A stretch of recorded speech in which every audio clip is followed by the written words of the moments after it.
नमस्कार। साहित्य भित्तिक कार्यक्रम कादम्बिनी आम पत्रिका को मु प्राची आपण मानक स्वागत करुछि। ओडिशार पत्रिका जगतर सर्वश्रेष्ठ पत्रिकार मान्यता पाइथिबा पत्रिका हेउछि कादम्बिनी। कादम्बिनी जेपरि प्रति थर नुआ नुआ परिपाटी रे सजै होई आसी थाए, ठीक सेमिति प्रति थर तार प्रच्छद को सजै थाए ओडिशार प्रतिष्ठित व्यक्तित्व मानक नै। किंतु गत एप्रिल मासरे प्रथम थर पई कादम्बिनी तार प्रच्छदरे स्थान देथिला ओडिशार किछि विशिष्ट कथाकारଙ୍କ सहित किछि युव गाल्पिकଙ୍କୁ मध्य, जो मानकर लेखनेरु निस्तृत गल्प आउ कथारे कादम्बिनी सजै होइछि अनेक थर। एथर आम पत्रिका रे आमे नै आसीछु सेही प्रख्यात कथाकार आउ साहित्यिक मानଙ୍କ सहित एक स्वतंत्र साक्षात्कार कादम्बिनीर संपादिका डॉक्टर इति सामंतଙ୍କ सहित। तेबे आसंतु देखिबा आम पत्रिकार एही स्वतंत्र उपस्थापना। नमस्कार। मु बेसी किसी कहवा आगु नहीं जीवी आपण मानू से साहित्य स्रष्टा मानू जो मैंने ओडिया साहित्यर प्रत्येकटी विभाग रे कलम चालना करती अच्छा मो सहित आम ओडिया साहित्य परिवार मुरबी शांतनु आचार्य महोदय प्रणाम महोदय अच्छा मो सहित हिरणमयी मिश्र आपण मैंने समस्त पढ़ी गप कादम्बिनी पृष्ठारे से मु बेसी परिचय देवी नहीं। कादम्बिनी पृष्ठा खोजतु हिरणमयी मिश्र विषय आपण मैंने बहुत कथा जानीपारे। सहित अच्छा सुजित कुमार पंडा। सुजित कुमार पंडा मध्य कादम्बिनी पृष्ठारे लेखती। एपटे अच्छा पल्लीश्री पट्टनायक सी भी कादम्बिनी पृष्ठारे लिखिं। आगक सहित कथा हेले आवरी बेसी आपण मैंने विषय जानीपारे। पाखे अच्छा संजय भट्ट सी मध्य कादम्बिनी पृष्ठारे लेखती। आगु को एमान विषय आहरी बहुत किसी आपण मैंने जानीजे। तेबे मोर प्रथम प्रश्न रहिबा हिरणमयी मिश्र आपण बहुत गप लेखती, उपन्यास लेखती, सब किछि लेखती। तेबे मोर प्रश्न रहिबा गप को नहीं, साहित्य को नहीं, आपण साहित्य सृष्टिर मूल उपादानटी कौन बोली आपण भावती? मु सब बड़े गप हो बा उपन्यास हो मु भावे जे मनुष्यर जीवन जो संभावना जेते दुस्थिति थिले मध्य जेते कष्ट रे थिले मध्य जो आलोकर उद्भास थाए शेषे एवं जो जीवन रे जेते संभावना थाए मु भावे जे मो गपर सेठा ही मुख्य कथा। मु सब बड़े बहुत आशावादी आउ सब बड़े आलोकर विश्वासी। एमिति गोटे उदाहरण देई परिबे? सेमती तो बहुत गप अच्छी। एबे हठात किना जो एबे जो निकट रे बाहरी जो गप काली जाई जो गल्प संकलन मु बहिर गोटे गप कथा कहबी जे गांधी सह रातिटीए जो गप प्रकाशित होला पर भी बहुत चिठी पाइथिली। गपर नाटा गांधी सह रातिटीए सुनी बहुत जन भाबितले जे एमती कोन ना देइचंती।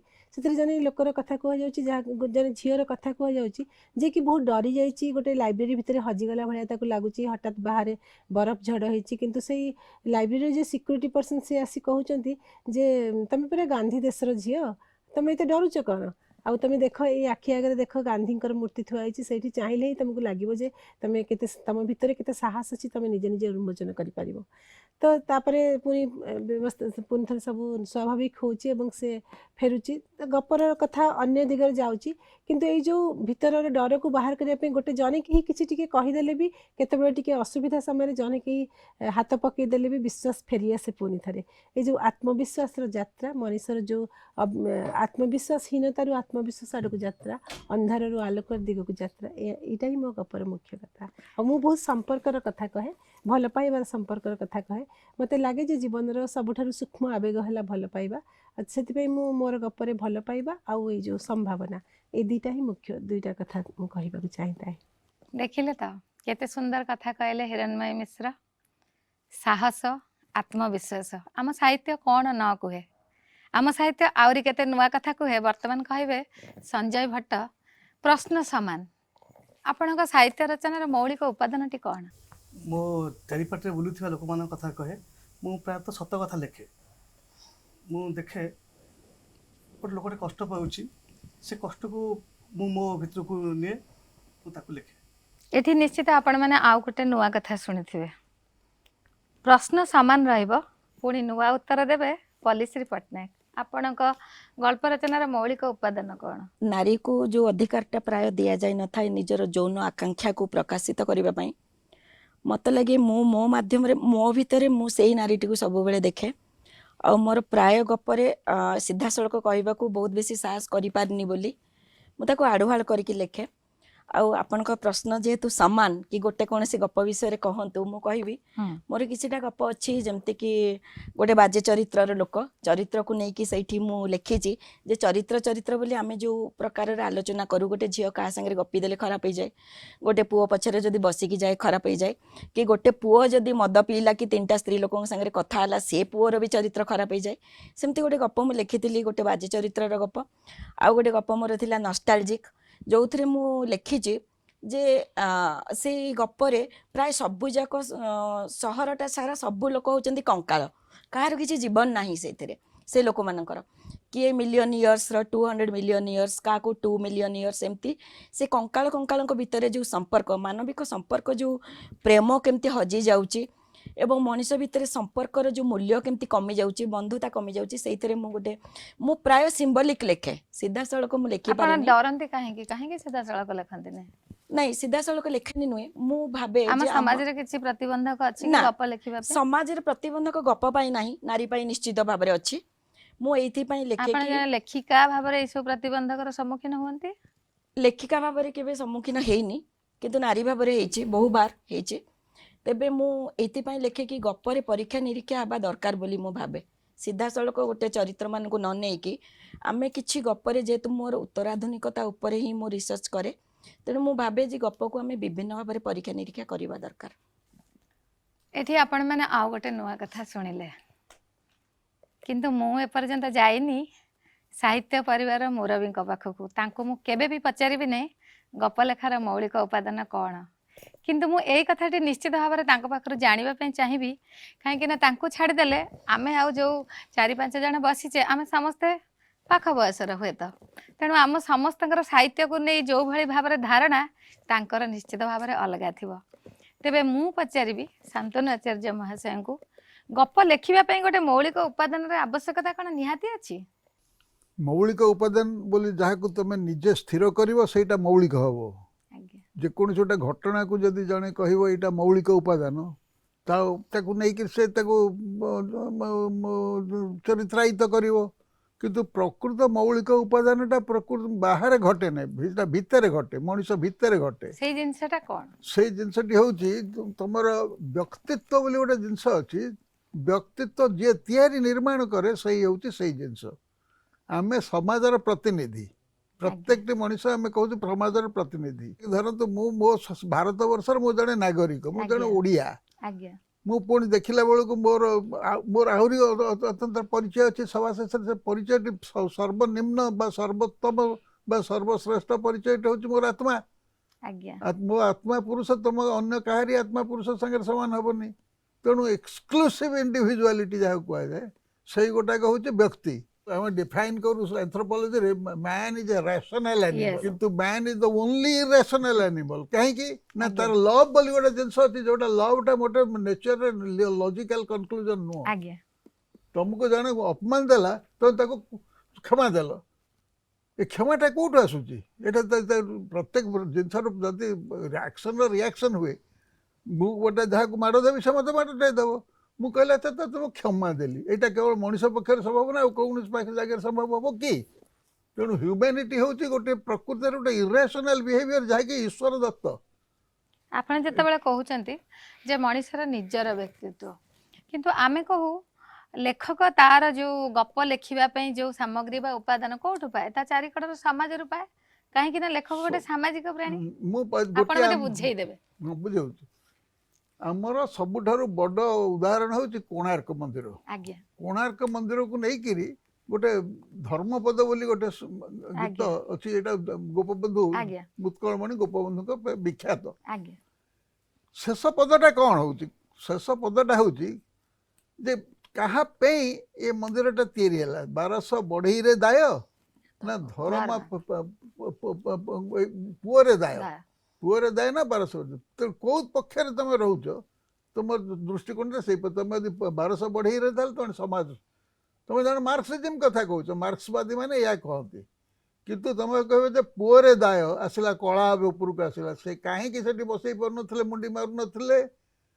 कौन जिनसटा थिला जे 12 वर्षर पिला को जଣା थिला 1200 बढ़ई को जଣା नथिला तेणु वैशिष्ट्यटा को खोजा व्यक्ति पाखे खोजा को मिलला ना ता संगे मिलिया को मिलला 1200 बढ़ई रे मिलला ए विचारटा जोठी स्पष्ट हो जिवो सेठी तमे जाउना कलाकार गोटे स्वतंत्र इंडिविजुअल यूनिक कलाकार जे गोटे कला कर मुंड भीतर जो आइडियाटा आसुची दैट आइडिया इज यूनिक एटा गोटे पैटेंटेड आइडिया नो मंदिरटा गोटे पैटेंट हो जाई पारे आज्ञा किंतु मंदिर भीतर जो कला जो बाहर जो अर्थटा बाहर से अर्थटा हूँ यूनिक होता है तो कोणार्क गोटे यूनिक जिनस या बुझिला पर कहवा जे man is unique society of human beings is not unique कारण देयर आर मेनी सोसाइटीज किंतु human society humanity is unique से केवल दया करुणा तितिक्षा ये सब गुण प्रकाश करें आ प्रकाश कर आपण जेतेबेले आत्मार कथा कहउचंती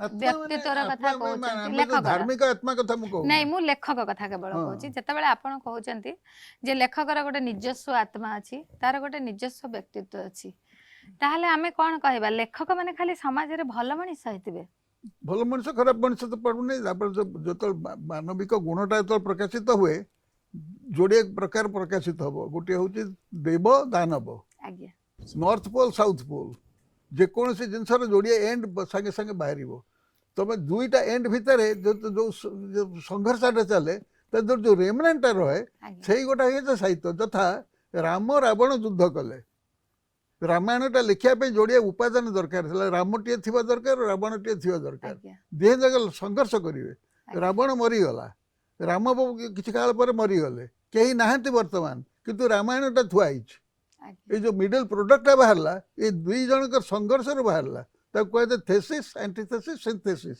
आज्ञा तेबे मु पुणी फेरबी मो समवयसी मानक पाखकु ए माने समस्ते समाजर विभिन्न विभाग रे काम करती केवल साहित्य रचना तांको काम नुहे तेबे मु पचारिबी हिरणमयी मिश्र को साहित्य रचना रे पशिबा पई काहे के मन हला किछि निर्दिष्ट प्रेरणार स्रोत बा किछि दुख किछि सुख एमती किछि अछि कि नहीं घरे साहित्य प्रति गोटे अनुकूल परिवेश थिला बापा साहित्यिक थिले बहुत बही आनुथिले आमे पिला बेलु बही पढ़िकरी बड़ होइचु आ गोटे बहुत पिला बेले पाठ पढ़िया पे तळे इच्छा होनथला जतळे मो बापांकर गोटे नियम थिला हाथ रे जदी हमर बही थिला ताल से हमको बहुत श्रद्धा करथले से बहीटा पाठ पढ़ारे बही जरूरी न होई दई पारे काली सकाळ परीक्षा थिबो आमे आज बसी उपन्यास पढुतु से भी ठीक थिला हम पई घरे आ सब कथा रे गाली मिलुथिला किंतु बही जो जाय हाथ रे थिला से बहीटा को बही बोली हमको केबे पचारा जाउ नथिला सेतमे जो बही पढिबार ए आग्रहटा को हमको सब बेले अधिका प्रेरणा देइथिले घरे जे बहीटा पढ़ा जाऊ बोली सब माने आम घरे किछि नथिला केवल बही थिला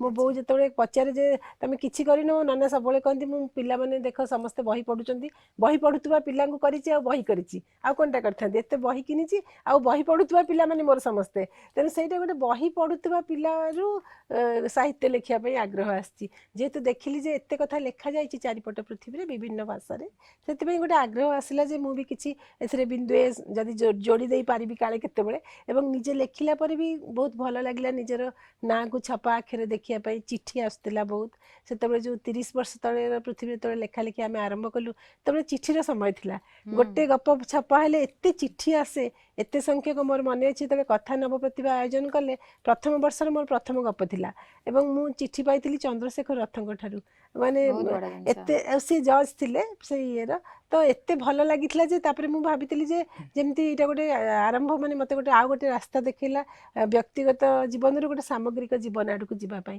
सेतबे बहुत कम समय कम बयस रु पाठ पढ़ाठू अधिक आकर्षित हो गली साहित्य प्रति अच्छा आपण भी कोन सेमती बही पढु पढु गाल्पिक हो जाइचंती ने बही पढु पढु गाल्पिक नुह साहित्य को आसी मूलरू सेमती बही पढ़ी कि बापा भी कविता लिखुथिले एवं मु जो छोट सहर रोथली आठमल्लिक बोली गोटे छोट सहर सेठी सूचना भवन गोटे लाइब्रेरी थिला सब डिविजन लेवल सेटा थाए से लाइब्रेरी को प्राय मु अष्टम नवम श्रेणी पढ़ला बेलू पढ़ी सारी देइथिली एवं सेठी जने उपन्यासिक रोथले जमेश्वर मिश्र कहीकि आठमल्लिक रे खमारी गड़तिया मंच कथा एमती बढ़िया बढ़िया उपन्यास लिखिंट से उपन्यास कथा मु बाहर जान नी आमर स्कूल बही रे छंचन बोली गोटे गल्प था हृषिकेश पंडाकर से गप पछरे तुम पई काम रे लेखा होता ଯେ ଯମେଶ୍ୱର ମିଶ୍ରଙ୍କର ଖମାରି ଗଦ୍ୟ ଗଦ୍ୟା ମଞ୍ଚ କଥା ବହି ଗୁଡ଼ିକ ପଢ଼ନ୍ତୁ। ଆଚ୍ଛା ତେଣୁ ମୋ କାମ ହେଲା ମୁଁ ବହିରେ ଯାହା ଥାଏ ଟିକିନିକି ସବୁ ପଢ଼େ। ଆଚ୍ଛା ସେଇଠୁ ଖୋଜିଲି ଯେ ଏଇ ଲୋକ କିଏ, ପୁଣି ଜାଣିଲି ସେ ଆମରି ସହରରେ ରହୁଛନ୍ତି, ଯାଇ ତାଙ୍କରି ପାଖରେ ପହଞ୍ଚିଲି। ତାପରେ ତାଙ୍କୁ ପଚାରିଲି ମୁଁ ମାନେ ଏମିତି ଲେଖା ଲେଖି ମୁଁ କରୁଥାଏ, ତେଣୁ ତାଙ୍କୁ ପଚାରିଲି ଯେ ମାନେ କ'ଣ ମଣିଷର ମାନେ ଲେଖିବା ପାଇଁ ଉପାଦାନ କ'ଣ, ଯେଉଁ ପ୍ରଶ୍ନ ଆପଣ ଏବେ ସମସ୍ତଙ୍କୁ ପଚାରୁଥିଲେ ସେଇ ଆଜ୍ଞା। ପ୍ରଶ୍ନଟି ମୁଁ ତାଙ୍କୁ ପଚାରିଥିଲି। ପଢ଼ିବା କଥା କି ବହୁତ, ସେ କହିଲେ ହଁ ପଢ଼, ବହୁତ ପଢ଼ ମଣିଷଙ୍କୁ। ବହୁତ ସୁନ୍ଦର ଭାବରେ ଏକ୍ଜାକ୍ଟଲି ସେଇ କଥା ସଞ୍ଜୟ ତମେ ବି କହିବ ବହି ପଢୁ ପଢୁ ସାହିତ୍ୟିକ। ନା ଆକ୍ଚୁଆଲି ମୁଁ ଗୋଟେ ମ୍ୟାଗାଜିନ୍ରେ ମୁଁ ଚିତ୍ର ଆଙ୍ଗୁଥିଲି, ମୁଁ କଲେଜରେ ପାଠ ପଢ଼ୁଥାଏ ଏବଂ ମୋତେ ମୁଁ ସେ ପତ୍ରିକାର ଚିତ୍ର ଆଙ୍ଗୁଥାଏ, ଇଲୁଷ୍ଟ୍ରେସନ୍ କରୁଥାଏ। ଅସୀମ ବସୁ କରୁଥାନ୍ତି କଭର ଡିଜାଇନ୍, ମୁଁ ଭିତରଟା କରୁଥାଏ। ତ ମୋର ଗୋଟେ ସାଙ୍ଗ ଥାଏ, ସେ ବାଣୀବିହାରରେ ପିଜି କରୁଥାଏ ଏବଂ ସେ ସହ ସମ୍ପାଦକ ଥାଏ, ତ୍ରିଲୋଚନ ତା ନାଁ। ତ ମୁଁ ଗୋଟେ ଦିନ ଇଚ୍ଛା ହେଲା ମୋର ଗୋଟେ ଗପ ଲେଖିବା ପାଇଁ, ତ୍ରିଲୋଚନକୁ କହିଲି ଆରେ ମୁଁ ଗୋଟେ ଗପ ଲେଖିବି। ନା ଆମ ପାଖକୁ ବହୁତ ଗପ ଆସେ, ଆମେ ପଢ଼ୁ, ପଢ଼ି ସାରିଲା ପରେ ମୋ ଭିତରେ ଗୋଟେ ଇଚ୍ଛା ହେଲା ମୁଁ ବି ଟିକେ ଲେଖନ୍ତି। ତାପରେ ମୁଁ କହିଲି ମୁଁ ଗୋଟେ ଲେଖି ସାରିଲା ପରେ ତାକୁ ଦେଖେଇଲି ତ୍ରିଲୋଚନକୁ, ତ୍ରିଲୋଚନ ବଢ଼ିଆ ହେଇଛି, ମ୍ୟାଡ଼ାମକୁ ଦେଖା, ଫାଇନାଲ୍ ହେଉଛନ୍ତି ମ୍ୟାଡ଼ାମ୍।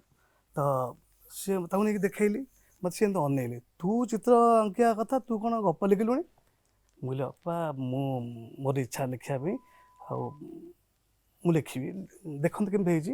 ସେ ତାକୁ ଚିରି ଦେଲେ, କହିଲେ ଗପ ପ୍ରଥମ ଗପଟା ଚିରା ହେଇଗଲା। ଚିରା ହେଇଗଲା। ଆଚ୍ଛା ତାପରେ ମୁଁ ରାତିରେ ଆସି ବହୁତ କାନ୍ଦିଲି, କାନ୍ଦିଲା ପରେ ମୁଁ କହିଲି ନା ମୁଁ ବି ଲେଖିବି। ତାପରେ ମୁଁ ସେ ଗପଟାକୁ ତ ମୋ ପାଖରେ ନାହିଁ, ତାପରେ ଆଉ ଗୋଟେ ଗପ ଲେଖିଲି। ସେ ଗପଟାକୁ ମୁଁ ପଠେଇଦେଲି 5-6ଟା ପତ୍ରିକାମାନଙ୍କୁ ପଠେଇଲି।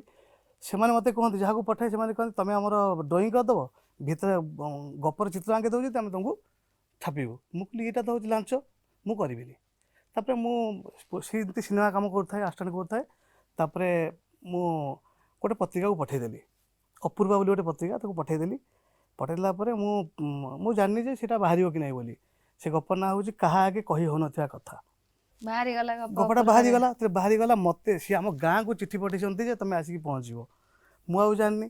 ପୁରୁଣା ବସଷ୍ଟାଣ୍ଡ ଖଟିରେ ଗୋଟେ ବହି ଦୋକାନ ଅଛି, ତାକୁ ଦେଖିଲା ବେଳକୁ ସେ ପତ୍ରିକାଟା ଦେଖିଲି, ମୁଁ ଗପଟା ବାହାରିଛି। ମୁଁ ତାକୁ 50 ଥର ଖଣ୍ଡେ ପଢ଼ିଲି। 50 ଥର ପଢିଲ? ମୁଁ ବହୁତ ଥର ପଢ଼ି, 50 ଥର ମାନେ ଏମିତି କହୁଛି, 5 ଥର, ବହୁତ 10 ଥର, ଭଲ। 20 ଥର ପରେ ସେ ମ୍ୟାଡ଼ାମ୍ ପାଖକୁ ନେଇ ଗଲି। ସେ ମୋତେ କହିଲେ ଦେଖିଲୁ ମୁଁ ତ ରାଗିଥିଲି ବୋଲି ତୁ ଆଜି ଲେଖିପାରିଲୁ। ମୁଁ ତାଙ୍କୁ ପାଦ ସ୍ପର୍ଶ କଲି, ମୁଁ କହିଲି ନା ଠିକ୍ ଅଛି। ତାହେଲେ ଏଠି ବି ସାହିତ୍ୟ ସୃଷ୍ଟିର ପ୍ରେରଣା ସେଇ ପଢୁ ପଢୁ। ଆଜ୍ଞା। ସେଇଥିରେ ବି କ'ଣ ପଲିଶ୍ରୀ ଏକମତ? ନାଇଁ, ଏକମତ ନୁହେଁ। ବହୁତ ଜଣ ଅଛନ୍ତି, ମୁଁ ମୋ କଥା କହିବି, ମୋତେ ଯେତେବେଳେ ବହୁତ କଷ୍ଟ ହୁଏ, ମୋତେ ଲାଗେ ଯେମିତି କାହିଁକି ସ୍ୱାଧୀନତା ଗୋଟେ ସଙ୍କୁଚିତ ହେଇଯାଉଛି ମୋ ପାଇଁ କିମ୍ବା ମୋ ପରି ଅଲଗା ସ୍ତ୍ରୀ ଲୋକଙ୍କ ପାଇଁ। ମୁଁ ସେଇଭଳିଆ ଫିଲ୍ ନ କଲେ ମୁଁ କେବେ ବି ଲେଖିନି, ମୁଁ ଲେଖିବା ପାଇଁ କେବେ ଲେଖିନି, କି ପଢ଼ି ପଢ଼ିକି ବି ଲେଖିନି। ତେଣୁ ମୁଁ ଅଫ୍ ବିଟ୍ ଟିକେ ଲେଖେ। ମୋତେ ଲାଗେ ଯେ ଅଲଗା ମାନଙ୍କର ରିପ୍ରେଜେଣ୍ଟେସନ୍ ଯଦି ମୁଁ ଦେଇପାରୁଛି ତାହେଲେ ଯାଇକି ମୁଁ ଗପ ଲେଖିବି। ସେଥିପାଇଁ ମୁଁ 6 ମାସ 8 ମାସ ବି ଲେଖିପାରେନି, ମୁଁ ପଢ଼ି ପଢ଼ିକି ଲେଖିନି। ମୋତେ ଯେଉଁଟା କଷ୍ଟ ଲାଗିଛି, ମୋତେ ଯେଉଁ ଦାବି, ଯେଉଁ ଅଧିକାର ମୋତେ ମିଳିବା ଦରକାର, ମୁଁ ସେଇ ବିଷୟକୁ ଆଧାର କରି ଲେଖିଛି ବୋଲି ମୁଁ ପଢ଼ି ପଢ଼ିକି ଲେଖିନି, ମୁଁ ବୋଧେ ଲେଖି ଲେଖିକି ପଢ଼ିଛି। ଠିକ୍ କଥା। ବର୍ତ୍ତମାନ ପୁଣି ସେଇ ସମାନ କଥା ମୁଁ ଆସିବି ଆମ ସାହିତ୍ୟ ପରିବାରର ମୁରବୀଙ୍କ ପାଖକୁ। ମୁଁ ପଚାରିବି, ସାହିତ୍ୟ ସୃଷ୍ଟି ବା ଗଳ୍ପ ସୃଷ୍ଟି ପାଇଁ ଗୋଟେ ପ୍ରେରଣା ଥିବା କ'ଣ ନିହାତି ଆବଶ୍ୟକ, ବା ବହୁତ ବେଶୀ ବହି ପଢ଼ିବା କ'ଣ ନିହାତି ଆବଶ୍ୟକ? ପ୍ରେରଣା ନିଶ୍ଚୟ ଦରକାର, କାରଣ ଆଜ୍ଞା ପ୍ରେରଣା ଅନୁପ୍ରେରଣା ନଥିଲେ କୌଣସି କାର୍ଯ୍ୟ ହୁଏ ନାହିଁ। ଆଜ୍ଞା ପ୍ରେରଣା କିନ୍ତୁ ଈଶ୍ୱର ଦତ୍ତ ପ୍ରେରଣା ସବୁଠାରୁ ଭଲ। ଆଜ୍ଞା ଯଦି ଭଗବାନ ତୁମକୁ ଅନୁପ୍ରେରିତ କଲେ, ତୁମେ ଜାଣିଲ ଯେ ତୁମେ ବାଲ୍ମୀକି ଭଳି ବା ବ୍ୟାସଙ୍କ ଭଳି କବି ହେବା ପାଇଁ ସେଇ ଧାତୁରେ ଜନ୍ମ ହେଇଛ। ଆଜ୍ଞା କେମିତି ଜାଣିବ ତୁମକୁ ଈଶ୍ୱର ପ୍ରେରଣା ଆସିଲା ବୋଲି? ତୁମ ଜୀବନରେ କୌଣସି କ୍ରାଇସିସ୍ ଯଦି ହେବ, ସ୍ପିରିଚୁଆଲ କ୍ରାଇସିସ୍, ସେଇଥିରୁ ଜାଣିବ ଯେ ଈଶ୍ୱର ପ୍ରେରଣା ହେଲା। କିନ୍ତୁ ଆମେ ସବୁ ଯେଉଁମାନେ ସାଧାରଣ କବି ହେଇଛୁ, ଆମେ ଜର୍ଣ୍ଣାଲିଜିମ୍ କରୁଛୁ। ଆଜ୍ଞା ଗୋଟେ ଘଟଣା ଘଟିଛି, ଆମେ ତାକୁ ରୂପାୟିତ କରୁଛୁ ଗଳ୍ପରେ। ଆଜ୍ଞା ଏଇ ଘଟଣା ଆମ ଭିତରେ ଘଟିନି, ଘଟଣାଟା ଆଜ୍ଞା ବାହାରେ ଘଟିଛି। ଆଜ୍ଞା ଆମ ଚାରିକରେ ଆମେ ଘଟିଛି। ତାକୁ ଯେମିତି ଗୋଟେ ଗାଈଟେ ବାହାରେ ଅଛି, ଗୋଟେ ପିଲାଟେ ଡ୍ରଇଂ କରିଦେଲା ଗାଈ, ହୁଁ ଯେକୌଣସି ଗୋଟେ ପର୍ବତର ଚିତ୍ର ଦେଖିଲା, ଗୋଟେ ଡ୍ରଇଂ କରିଦେଲା, ସୂର୍ଯ୍ୟୋଦୟ ଦେଖିଦେଲା, ଏଇଠୁ ଆରମ୍ଭ ହୁଏ। ଆଜ୍ଞା କିନ୍ତୁ ଯେତେବେଳେ କଳାକାର ହୁଏ, ସେ ପରିଣତ ହୁଏ, ଆର୍ଟରେ ପରିଣତ ହୁଏ, ଇମ୍ପ୍ରେସନ୍ ଅଛି ତା ଭିତରୁ, ଯେଉଁ ଅନୁଭବଟା କେମିତି ଲାଗୁଛି ତାକୁ। ଆଜ୍ଞା ଗୋଟେ କ୍ରୋଧ କହିଲେ କ'ଣ ଅନୁଭବ ହୁଏ, ସେଇଟା ସେ ରୂପାୟିତ କରିବ। ଆନନ୍ଦ କହିଲେ କ'ଣ ଅନୁଭବ ହୁଏ, ତାକୁ ରୂପାୟିତ କରିବ। ଏଇଟା ସାଧାରଣ ବର୍ଣ୍ଣନା ଦ୍ୱାରା ହେବନି।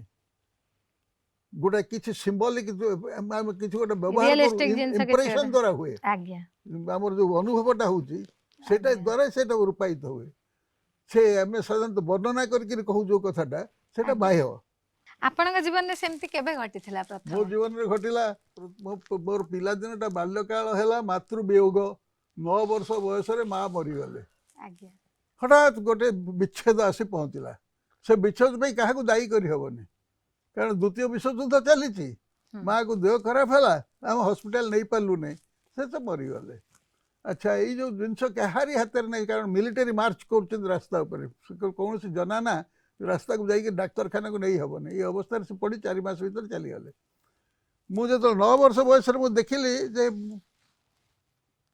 मु किए कौन पे जन्म होती कौन है मोर तो समस्त माँ अच्छी मोर कौन गला माटी ये कथा मन भर जो आसला मु खाली आकाश पाताल पानी पवन ये देखिली मुझे माँ गला कौड़ी यादर मिश्ची यादर मिश्ची यादर मिश्ची यादर मिश्ची मु कवि हो गली सांगे सांगे गुड़ा कविता स्फुरण है आज्ञा किंतु मुझे जेमती विज्ञान पढ़ा आसली कविता को फोपाड़ी देली मुझे ना युवाक मन गढ़ा कथा विज्ञान मूल जन्म होती भगवत विरोध रू आज्ञा से विरोध जो मो भर सृष्टि हो गला अच्छी तार मूल रूटा अच्छी भगवान कहीं नहीं गले मो माँ को से आज्ञा। विरोध जो विज्ञान परिणत है मुझे जगत भगवान फगवान किसी नहीं एवरीथिंग इज परमिसिबल मु हठात मो बापा सागर कथा मत पचारे तू विज्ञान कहीं नेलु मुझे डिस्प्रूव गॉड से आश्चर्य गल कौन तू पाठ पढ़लु बोली गॉड ईश्वर विरुद्ध हो गलु कि तापर मोर ब्रेकडाउन हो गला गोटे हॉस्टेल रेवेन्सा कॉलेज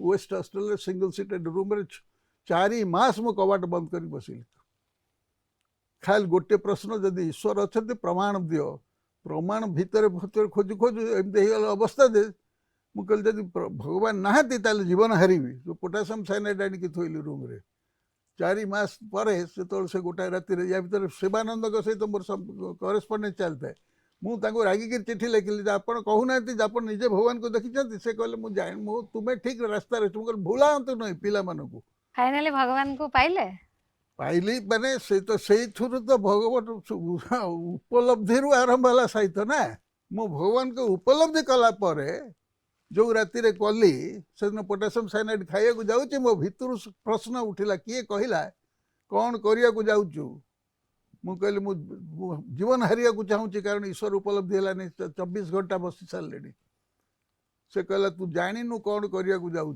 कारण तोर निजे कौन खोजुचु तू जानू मु कहली मु जानी मु भगवान को खोजुची ना भगवान को सेमती पाइबू नहीं कथबार्ता चलला मो भितर तापर से कहला रेस्ट नहीं 6 मास तू बस मुंड पागल हो 6 मास बर्तमान तू 5 मिनिट शांति रे सो शांति रे 5 मिनिट के सकाळ 5 बाजीगला उठिक देखिली मु बंची मु पचारि मु कुआडे थेली से मो भीतर कहूँ अरे तू समग्र जगत को जानी जाइछु समस्त ज्ञान तू पाई सारिछु तोर परीक्षा आसुचे आगु को 7 दिन अच्छे परीक्षा देली सबू पेपर रे हाईएस्ट मार्क पाइली तुम्हें प्रथम नास्तिक हेले जाइए तुम बुझो तार मर्मटा हाँ ईश्वर को जने बुझिबा को चेष्टा कले ही बुझी परिबा तांको बुझिबा एते सहज कथा नुहे तेबे साहित्यटा होते सही ऑर्डर सही मैग्नीट्यूड मु कहबिनी जे समस्त सही मैग्नीट्यूड को पाई ना पाए समस्तଙ୍କର धारणा भिन्न भिन्न समस्तଙ୍କର अनुभव अनुभूति मध्ये भिन्न मु से सेहित में तो भिन्न भिन्न साहित्य सृष्टि हबो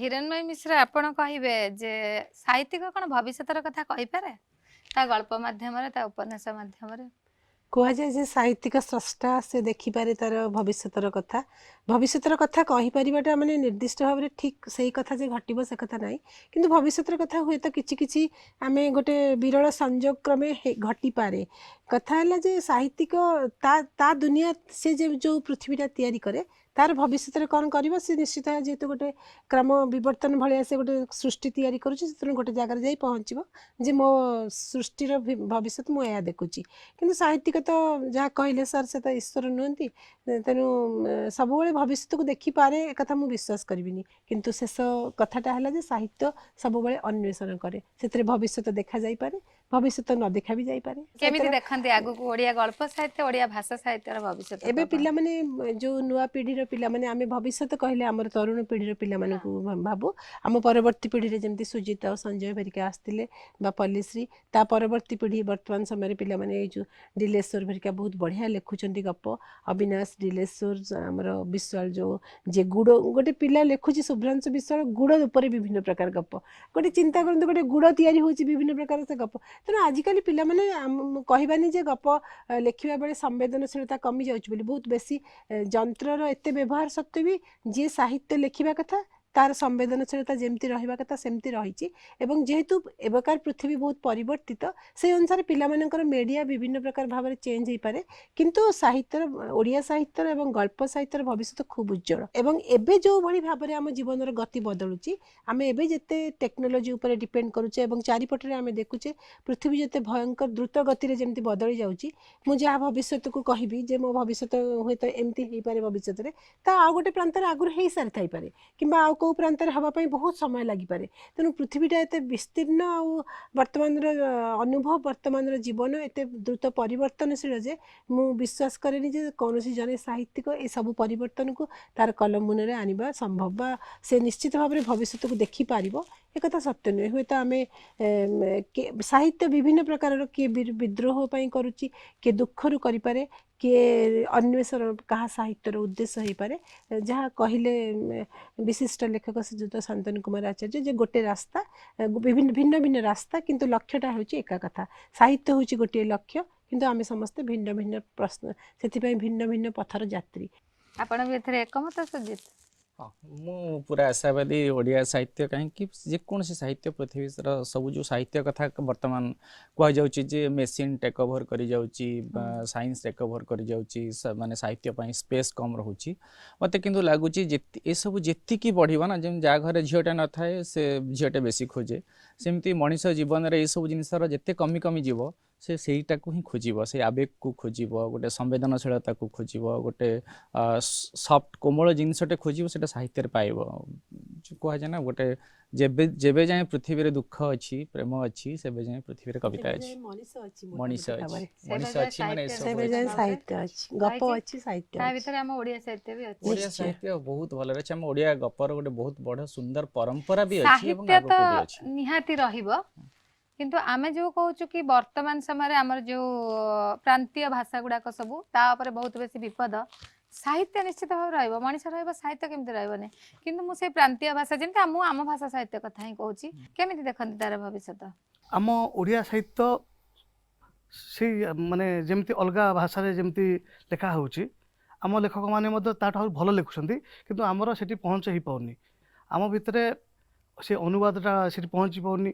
କିନ୍ତୁ ଓଡ଼ିଆ ଭାଷା ଯେମିତି ମାନେ ଚମତ୍କାରିତା ବହନ କରୁଛି, ସେମିତି ଅଲଗା ଭାଷାରେ ମଧ୍ୟ ବହୁତ ଚମତ୍କାରିତା ହେଉଛି। ଓଡ଼ିଆ ଭାଷା ସାହିତ୍ୟର ଚମତ୍କାରିତା ଅଛି। ଅଛି। ତାହେଲେ ପଲ୍ଲିଶ୍ରୀ କ'ଣ କହିବେ ଓଡ଼ିଆ ଭାଷା ସାହିତ୍ୟ, ଓଡ଼ିଆ ଗଳ୍ପ ସାହିତ୍ୟର ଭବିଷ୍ୟତ? ଗୋଟେ ବହିର ଶୁଙ୍ଘିଲା ବେଳେ ଯେଉଁ ଗୋଟେ ସୁନ୍ଦର ବାସ୍ନାଟା ହୁଏ, ସେଇଟା ସବୁ ମଣିଷଙ୍କୁ ଭଲ ଲାଗେ, ସବୁ ରିଡରକୁ ଭଲ ଲାଗେ, ସବୁ ପାଠକକୁ ଭଲ ଲାଗେ। ତେଣୁ ଓଡ଼ିଆ ଗଳ୍ପ ସାହିତ୍ୟର ଯେଉଁ ଚମତ୍କାରିତା କଥା ଆଜି ଆମେ ଆଲୋଚନା କରୁଛେ, ମୁଁ ତ ଭାବୁଛି ଯେ ଏବେ ହିଁ ସୁବର୍ଣ୍ଣ ଯୁଗ ଆସିଯାଇଛି। ଯେତେ ଟେକ୍ନୋଲୋଜି ଆଗକୁ ଯାଉଛି, ଗଳ୍ପ ଜଗତରେ ଆହୁରି ବହୁତ ସୁନ୍ଦର ସୁନ୍ଦର ଚମତ୍କାରିତା ଆସୁଛି।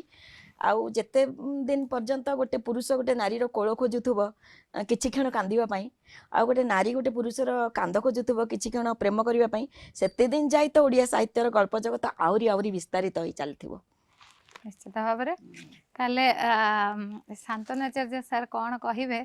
ଆପଣ ଯେତେବେଳେ ଲେଖାଲେଖି ଆରମ୍ଭ କରିଥିଲେ ସାହିତ୍ୟ ଦୁନିଆରେ, ମାନେ ଆମ ବୟସରେ ଯେତେବେଳେ ଆପଣ ହେଇଥିଲେ, ବହୁତ ସାହିତ୍ୟ ସୃଷ୍ଟି କରୁଥିଲେ, ସେତେବେଳେ ଆପଣ ସାହିତ୍ୟର ଭବିଷ୍ୟତ ବିଷୟରେ ଭାବିଥିଲେ? ଫକୀର ମୋହନ ଦେଖିଥିଲେ ସେ ଭବିଷ୍ୟତ, ତାଙ୍କ ସେତେବେଳେ ଭବିଷ୍ୟତ ଅନ୍ଧକାରମୟ ହେଇଯାଇଥିଲା। ଆଜ୍ଞା। ତାପରେ ଯେତେବେଳେ ବିକଶିତ ହେଇଗଲା 100 ବର୍ଷ ଭିତରେ, ଆମ ବେଳକୁ ଆସିଲା, ଆମେ ତାର ଉନ୍ନତିଟା ଦେଖିବାକୁ ଚାହିଁଲୁ। ପ୍ଲିନ୍ଥ ହେଇଯାଇଛି, ତାର ମୂଳଦୁଆ ପଡ଼ିଯାଇଛି, ଘର ଅଧା ପ୍ଲିନ୍ଥ ପଡ଼ିଛି। ଗୋପୀନାଥ ମହାନ୍ତିଙ୍କର ଯେତେବେଳେ ସେ ଲେଖିଲେ ପରଜା ପ୍ରବୃତ୍ତି, ସେତେବେଳେ ଥିଲା ଗୋଟେ ସମାଜ, ଭାରତ ସ୍ୱାଧୀନତା ପାଉଥାଏ, ଅଥଚ ଆମେ ସ୍ୱାଧୀନତା କ'ଣ ଜାଣିନଥାଉ।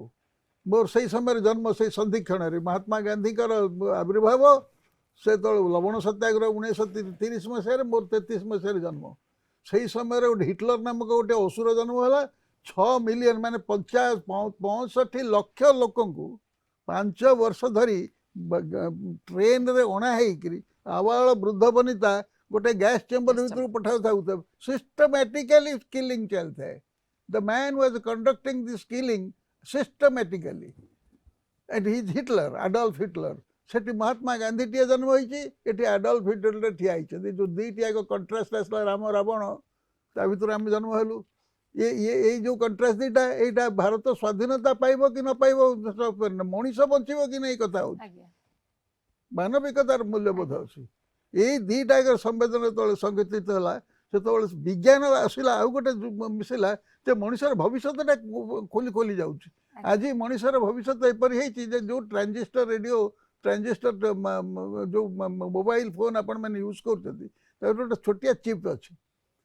से चिप्टी जदि न था कनेक्ट से चिप्टा थिला से माटी भितर थिला बाली भितर थिला एटा देखा जाऊ नथिला जो दिन देखागला गला 50 वर्ष भितर तुम से पृथ्वी जो कर्नर रे थिले मते तो कनेक्ट कर मोर गोटे कोरोना पीरियड रे गत वर्ष मार्च जुलाई भितर गोटे उपन्यास बाहरला ता ना होची जे जे मरीगला मोला परे सेठी मु गोटे प्रोजेक्ट कर मो निज अनुभव रू जे आउ यही टर्न ऑफ द सेंचुरी बेलू मनीष प्रेतात्मा सहित देवता मान सहित कथबार्ता यही मनीष जो अन्य डायमेंशन को चली जाऊँ प्रेत बोली कहूँ से अच्छी सेठी किंतु हम देखी पार्नु ये अच्छे मुझे करंजिया परीक्षा करके देखी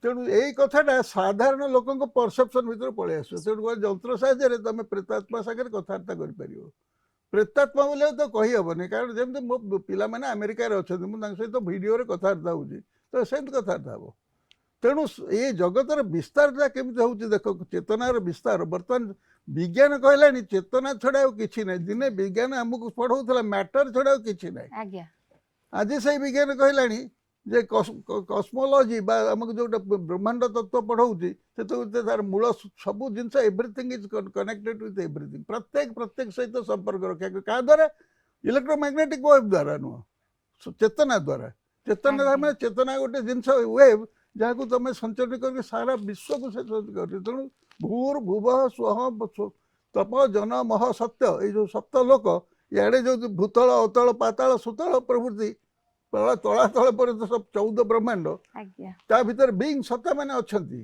आमर घेरिकी अच्छा ये धीरे धीरे जी अग्रसर होची मानव समाज बुद्धि भी विकास घटुची ब्रेन आम मात्र 4-5 शतांश व्यवहार कर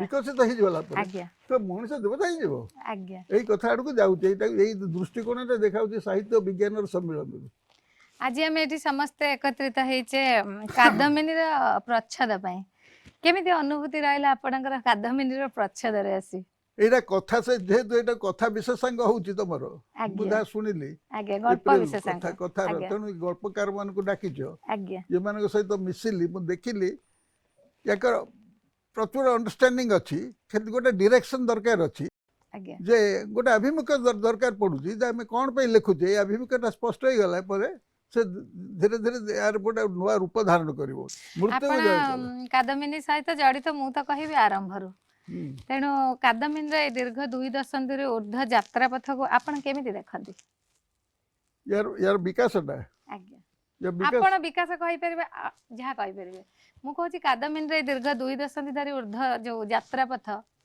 आपण को अनन्य कहिबे कि नियारा कहिबे कि विकास गोटे कथा कहू तो प्रच्छद पटुर विचारटा हे जिवो आज्ञा तमर जतो आरंभ होइतला कादम्बिनी प्रच्छद पथ होतला गोटे चित्ररू से नारी चित्र को दिया होता कारण से गोटे आमको लगुला एक दुर्बलता सबलता नारीर पुणी सौंदर्य ये गोटे गोटे रूप गोटे प्रतीक रूप आम तो व्यवहार करूँ बर्तमान से आसिक पहुँचला गोटे ग्रुप गोटे इंडिविजुअल गोटे ग्रुप रे परिणत है ग्रुप भर मुझे देखुची तुम जो प्रच्छद भितर वृत्ति अनुसार होती राजनीति वाला होती आर्टिस्ट मानकर होती वृत्ति को लेकिन रोचे तेणु ये जो एक्सपेरिमेंट कराऊँगी एक्सपेरिमेंट देखो तार विकास पथ बहुत बहुत धन्यवाद आपको ତାହେଲେ ସମାନ ପ୍ରଶ୍ନ ହିରଣ୍ମୟୀ ମିଶ୍ରଙ୍କୁ ପଚାରିବି। କାଦମ୍ବିନୀର ଏଇ ଦୀର୍ଘ 2 ଦଶନ୍ଧି ଧରି ଯାତ୍ରା ପଥକୁ ଆପଣ କେମିତି ଦୃଷ୍ଟିରେ ଦେଖନ୍ତି ଏବଂ ଆଜିର ଯୋଉ ପ୍ରଚ୍ଛଦ ଫଟୋର ଯୋଉ ଆପଣମାନେ ଆସିଲେ କେମିତି ଆପଣଙ୍କର ଅନୁଭବ ଅନୁଭୂତି? କାଦମ୍ବିନୀ ସହ ମୋର ବହୁତ ଇମୋସନାଲ ଆଟାଚମେଣ୍ଟ, କାହିଁକି ନା କାଦମ୍ବିନୀର ପ୍ରଥମ ସଂଖ୍ୟାରେ ମୋର ଗପ ଥିଲା। ତେଣୁ କାଦମ୍ବିନୀର ଏଇ ଯେଉଁ ଦୀର୍ଘ ଦିନର କନସେପ୍ଟ, ଗୋଟେ ବ୍ୟକ୍ତିରୁ ଗୋଟେ କନସେପ୍ଟ ଭିତରକୁ ଆସିବା, ଏଇ ଯେଉଁ ଷ୍ଟୋରିଟା ପ୍ରଚ୍ଛଦ କହୁଛି ଯେ କେତେବେଳେ କିନ୍ନର ମାନଙ୍କ କଥା କହୁଛି, କେତେବେଳେ ଏସିଡ୍ ଭିକ୍ଟିମ୍ ମାନଙ୍କର କଥା କହୁଛି, ତ କେତେବେଳେ ପଞ୍ଚାୟତ ରାଜରେ କ୍ଷମତାସୀନ ସ୍ତ୍ରୀ ଲୋକଙ୍କ କଥା କହୁଛି, ତ ପୁଣି ଆଜି ଗାଳ୍ପିକ ମାନଙ୍କର ଗଳ୍ପ ଯାତ୍ରାର କଥା କହୁଛି କାଦମ୍ବିନୀ ଗଳ୍ପ ଗାଥା ପାଇଁ। ଏଇ ଯେଉଁ ଦୀର୍ଘ ଦିନର ଯାତ୍ରାରେ କାଦମ୍ବିନୀ ଏବେ 20 ବର୍ଷ ପୂରଣ କରିସାରିଛି, 21 ବର୍ଷରେ ପାଦ ଦେଇଛି। କାଦମ୍ବିନୀର ବିକାଶ ସାରା ଓଡ଼ିଶାରେ ସମସ୍ତେ ଅନୁଭବ କରୁଛନ୍ତି, ସାରା ଦେଶରେ କାଦମ୍ବିନୀର ବହୁତ ପାଠକ ପାଠିକା ଅଛନ୍ତି। କାଦମ୍ବିନୀର ବିକାଶ ଯାତ୍ରାରେ ମୁଁ ବି ଗୋଟେ ଛୋଟ ବିନ୍ଦୁ ହେଇ କେଉଁଠି ନା କେଉଁଠି ଅଛି ଏବଂ କାଦମ୍ବିନୀର ଏଇ ବିକାଶ ତ ସମସ୍ତଙ୍କ ଆଖିକୁ ଦେଖାଯାଉଛି। ପୁରା ଦିନ ସକାଳୁ ଆରମ୍ଭ ହୋଇ ଯେମିତି ମାନେ ମଝି ସମୟରେ ପହଞ୍ଚିଛି କାଦମ୍ବିନୀ ଆଜି ତରୁଣୀ। ବହୁତ ବହୁତ ଧନ୍ୟବାଦ। କେମିତି କହିବେ ସୁଜିତ, ଆପଣ କାଦମ୍ବିନୀର ଏଇ ଦୀର୍ଘ ଯାତ୍ରା ପଥକୁ କେମିତି ଦୃଷ୍ଟିରେ ଦେଖି ଆସିଛନ୍ତି ଆପଣ? କାଦମ୍ବିନୀର ଏଇ ଦୀର୍ଘ ଯାତ୍ରାକୁ ଗୋଟେ ବିବର୍ତ୍ତନ ବୋଲି ମୁଁ କହିବି। କାଦମ୍ବିନୀ ଯେମିତି ଆରମ୍ଭ ହେଇଥିଲା, ତାପରେ ବହୁତ ଡାଇମେନସନକୁ ଛୁଇଁଛି, ଦିଗ ବିଦିଗକୁ ଛୁଇଁଛି ଏବଂ ବହୁତ ପରୀକ୍ଷା ନିରୀକ୍ଷା ବି କରିଛି। ଗୋଟେ ସମବାୟତାର କଥା ଚିନ୍ତା କରିଛି। ସତୀର୍ଥ ମାନେ ଆଜି ଏକାଠି ହେଇଛନ୍ତି, ତା ଭିତରେ ଶାନ୍ତନୁ ସାର୍ ଅଛନ୍ତି, ପଲିଶ୍ରୀ ମ୍ୟାଡ଼ାମ ଅଛନ୍ତି, ସଞ୍ଜୟ ଭାଇ ଅଛନ୍ତି, ଆପଣଙ୍କ ଅଛନ୍ତି, ହିରଣ୍ମୟୀ ଅପା ଅଛନ୍ତି। ଏଥିରୁ 3 ଜଣଙ୍କ ସହିତ ମୋର ଆଗରୁ କେବେ ଦେଖା ହେଇନଥିଲା। ଶାନ୍ତନୁ ସାର୍ଙ୍କ ସହିତ ମୋର ଦେଖା ହେଇନଥିଲା, ପଲିଶ୍ରୀ ଅପାଙ୍କ ସହିତ ମୋର ଆଗରୁ କେବେ ଦେଖା ହେଇନଥିଲା। ମୁଁ ଆଜି ଏଠି ଆସି ଆମେ ଦେଖା ହେଲୁ ଏବଂ ଓଡ଼ିଆ ସାହିତ୍ୟର ଜଣେ ମୂର୍ଦ୍ଧନ ବ୍ୟକ୍ତିତ୍ୱଙ୍କ ସହିତ ଏବଂ ଓଡ଼ିଆ ସାହିତ୍ୟର ବା ପାରିବାରିକ ପତ୍ରିକାର ଗୋଟେ ସବୁଠୁ ବଡ଼ ପତ୍ରିକାର ପରିବେଶ ଭିତରେ ଆମେ ସମସ୍ତେ ଏକାଠି ହେଲୁ। ବହୁତ ବଢ଼ିଆ ଲାଗୁଛି। ବହୁତ ବହୁତ ଧନ୍ୟବାଦ। କାଦମ୍ବିନୀ ସବୁବେଳେ ଯୋଗସୂତ୍ର ତିଆରି କରେ, ଏଇଟା ସମସ୍ତେ ମାନିବେ। ଏଇ କଥାଟା ହିଁ ବହୁତ ଭଲ ଲାଗେ ଯେ ସବୁବେଳେ ନୂଆ କଥା କରିବାରେ କାଦମ୍ବିନୀ ବିଶ୍ୱାସ କରେ। ଯେତେବେଳେ କିଛି କିଛି ପତ୍ରିକା ସେଥିରୁ ଓହରି ଆସନ୍ତି ବିଭିନ୍ନ କାରଣ ପାଇଁ, କାଦମ୍ବିନୀ ପ୍ରତିଥର ହିଁ କିଛି କିଛି ନୂଆ କଥା ରଖିଥାଏ। ସେଟା ଗୋଟେ ବହୁତ ଭଲ, ସେଥିପାଇଁ ମୁଁ ତମକୁ ଅଭିନନ୍ଦନ ଜଣାଇବି। କମ୍ ଗପ ଲେଖିବା ଭିତରେ ବି କାଦମ୍ବିନୀର ମୋର 2ଟା ବହୁତ ଭଲ ଗପ ପ୍ରକାଶିତ ହେଇଛି। ଆଗରୁ ଦେବତା ପ୍ରକାଶିତ ହେଇଥିଲା, ପିମ୍ପୁଡ଼ି ପ୍ରକାଶିତ ହେଇଛି। କାଦମ୍ବିନୀ ନୂଆ ଲେଖକ ସୃଷ୍ଟି କରିବାରେ ନିଶ୍ଚିତ ବିଶ୍ୱାସ ରଖେ, ନହେଲେ ଭାଷା ସାହିତ୍ୟକୁ ଧରି ରଖିପାରିବନି। ସମାନ କଥା ସଞ୍ଜୟ ପଚାରିବି ଆପଣଙ୍କୁ। ମୁଁ କାଦମ୍ବିନୀ ସହିତ ମୂଳରୁ ଅଛି ଏବଂ ମୁଁ ଭାବେ ଯେ କାଦମ୍ବିନୀଟା ହେଉଛି ମୋ ପତ୍ରିକା। ମାନେ ମୁଁ ତାର ଗୋଟେ ମୁଁ ତାର ବ୍ଲଡ଼ କି ତାର ମାନେ ଗୋଟେ ହାଡ଼ କି ଚମଡ଼ା କ'ଣ ଗୋଟେ ବୋଲି ମୁଁ ନିଜକୁ ଭାବେ। ମୁଁ କାଦମ୍ବିନୀରେ ଯେତେବେଳେ ମୋ 2ଟି ଗପ ବାହାରିଛି, ଗୋଟେ 2002ରେ ବାହାରିଥିଲା ଗୋଟେ ଗପ ବଉଳ, ତାପରେ 2013ରେ ମୋର ଗୋଟେ ଗପ ବାହାରିଥିଲା ଚିତ୍ର ଆଙ୍ଗୁଥିବା ପୁଅ। ତ ସେଇ ସମୟରେ ମୋର ବହୁତ ଇଚ୍ଛା ଥିଲା ଯେ କାଦମ୍ବିନୀ ପ୍ରଚ୍ଛଦ ପୃଷ୍ଠରେ ଆସିବା ପାଇଁ କେମିତି ଯିବ। ତାପରେ ମୁଁ କାଦମ୍ବିନୀରେ 2ଟା କଭର ବି କରିଛି, ମୁଁ ତାର ଫଟୋଗ୍ରାଫି ମଧ୍ୟ 2ଟା କରିଛି। ମନେ ଅଛି। କିନ୍ତୁ ମୁଁ ବି କେବେ ଆଜି ଯେତେବେଳେ ମୁଁ ଏଠି ବସିକି ମାନେ ଫଟୋଗ୍ରାଫି ମୋର ହେଇଛି ଆଜି, ଆଉ ଏମାନେ ବହୁତ ବଡ଼ ବଡ଼ ଷ୍ଟାର ମାନଙ୍କ ସହିତ ମୁଁ ତ ଭାବୁଛି ମୋତେ ମୁଁ ସ୍ୱପ୍ନ ଦେଖୁଛି। ବହୁତ ବହୁତ ଧନ୍ୟବାଦ। କାଦମ୍ବିନୀ କେବେ କାହାକୁ ଖାଲି ସ୍ୱପ୍ନ ଦେଖାଏ ନାହିଁ, ସ୍ୱପ୍ନଟାକୁ ସତରେ ପୂରଣ କରେ। କ'ଣ କହିବେ ତାହେଲେ ପଲିଶ୍ରୀ? ମୁଁ ଯାହା କହିବା ପାଇଁ ପ୍ରକୃତରେ ଚାହୁଁଥିଲି ସଞ୍ଜୟ ଭାଇ ଅଧା କହିଦେଇଛନ୍ତି। ତେବେ ମୁଁ କାଦମ୍ବିନୀକୁ ଗୋଟେ ସାହିତ୍ୟ ମାଗାଜିନ୍ ଅପେକ୍ଷା ମୁଁ ତାକୁ ଗୋଟେ ସଂଘର୍ଷର ଗୋଟେ ଗନ୍ତାଘର, ଯେଉଁମାନେ ସାଧାରଣତଃ ସଂଘର୍ଷ କରୁଛନ୍ତି ମୋ ଭଳିଆ, ମୁଁ ବି କେବେ ଭାବିନଥିଲି କି ଆପଣମାନେ କାଦମ୍ବିନୀରୁ ମୋତେ କେବେ ଡାକିବେ, ଏମିତି ଗୋଟେ ଇଣ୍ଟରଭ୍ୟୁ ହେବ। କାହିଁକିନା ମୁଁ ଗୋଟେ ଲେଖିକା ହିସାବରେ ଏତେ ପରିଚିତ ନୁହେଁ ବୋଲି ମୁଁ ଭାବେ। ଆଉ ଗୋଟେ ସାମାଜିକ ଆନ୍ଦୋଳନ ହିସାବରେ ମୁଁ କାଦମ୍ବିନୀକୁ ଦେଖିଛି। ଏଇ ଯେଉଁ ଦୀର୍ଘ 21 ବର୍ଷର ଯାତ୍ରାପଥ, ହିରଣ୍ମୟୀ ଅପା ଯେମିତି କହିଲେ, ମୋତେ ଭାରି ଇମୋସନାଲ୍ ଲାଗେ। କାଦମ୍ବିନୀକୁ ଆପଣମାନେ ଯେତେବେଳେ ପାରିବାରିକ ପତ୍ରିକା କହୁଥାନ୍ତି, ମୋତେ ଲାଗେ ଯେମିତି ଇଏ ଓଡ଼ିଶାର ସମସ୍ତଙ୍କ କଥା କହୁଛି, ନାରୀ ପୁରୁଷ ବର୍ଗ ସମସ୍ତଙ୍କ କଥା କହୁଛି। ଆଜି ଯେମିତି ସଞ୍ଜୟ ଭାଇ କହିଲେ, ମୁଁ କେବେ ବି ଭାବିନଥିଲି କି କାଦମ୍ବିନୀ ମୋତେ ଡାକିବେ, କେବେ ଇଣ୍ଟରଭ୍ୟୁ ନେବେ। ମୋତେ ଆଜି ନିଜକୁ ଗୋଟେ ହିରୋଇନ୍ ପରିକା ଲାଗୁଛି, ସେଇଟା ସବୁଠୁ ବଡ଼ କଥା। କି ମୁଁ ବହୁତ ଖୁସି ହେଉଛି ଆଜି ଏଇଠି ଆସିକି। ବହୁତ ବହୁତ ଧନ୍ୟବାଦ ସମସ୍ତଙ୍କୁ। କାଦମ୍ବିନୀ ଭଳି ଗୋଟେ ପତ୍ରିକାର ଭାର ବହନ କରି ଚାଲୁ ଚାଲୁ କେତେବେଳେ ବହୁତ ବେଶୀ ଥକି ପଡ଼େ ମୁଁ ଏବଂ ମନ ନିରାଶାରେ ଭରିଯାଏ। ଓଡ଼ିଆ ଭାଷା ସାହିତ୍ୟକୁ ନେଇକରି କେତେ ଦିନ ଚାଲିପାରିବି ମୁଁ, କିନ୍ତୁ ଆଜି ମୁଁ ଗର୍ବରେ ଉତ୍ଫୁଲ୍ଲିତ। ମୋ ସହିତ ଯେଉଁ ଗାଳ୍ପିକମାନେ, ଯେଉଁ ସାହିତ୍ୟ ସ୍ରଷ୍ଟାମାନେ, ମୁରବୀଙ୍କ ସହ ନେଇ ମୁଁ ଯେଉଁମାନଙ୍କୁ ବସିଛି, ଦେଖନ୍ତୁ ଆଜ୍ଞା, ସମସ୍ତେ କହୁଛନ୍ତି ଓଡ଼ିଆ ସାହିତ୍ୟର ଭବିଷ୍ୟତ ଉଜ୍ଜଳ, ଓଡ଼ିଆ ଭାଷାର ଭବିଷ୍ୟତ ଉଜ୍ଜଳ। ତେଣୁ ମୁଁ ନିଶ୍ଚିତ ଭାବରେ ଚେଷ୍ଟା କରିବି, ଆଶା କରିବି କାଦମ୍ବିନୀର ଭବିଷ୍ୟତ ମଧ୍ୟ ଉଜ୍ଜଳ ହେବ। आपण मैंने एमती कादम्बिनी को भल पाउथिबे पढ़ुथिबे एठी मो सहित 5 जण कहले से माने आरंभरू कादम्बिनी सहित अछंती आगो को रहिथिबे मध्य सेइति पई तो मु सब बेले कहे कादम्बिनी प्रिय पारिवारिक बंधन आमर आपण मानकर आम समस्तंकर आपण माने समस्ते कादम्बिनी सहित रहिले कादम्बिनी को स्नेहरे जाबुड़ी धरिले आउ मु कादम्बिनी रा हाथ धरी आगे चलुथिबी आउ थरे समस्त को बहुत बहुत धन्यवाद नमस्कार। प्रच्छदरे रही सेमानंकर लेखनी द्वारा आमको विमोहित करिथिबा एही गाल्पिक आ साहित्यिक मानंकर हृदय खोला कथा सतरे आपण मानकु भल लागिथिबो निश्चय। तेबे आगको मध्य आम पत्रिकारे आमे एही भली अनेक प्रथितयशा साहित्यिक मानंक सहित साक्षात्कार नै आसीबो। तेबे आजि पई समय हो जाइछि कार्यक्रम को एठी रखुछु पुणी आगामी रविवार राति 8टारे आम पत्रिकार आउ एक नुआ अध्याय सहित मु आसीबी। आज विदाय दियंतु नमस्कार।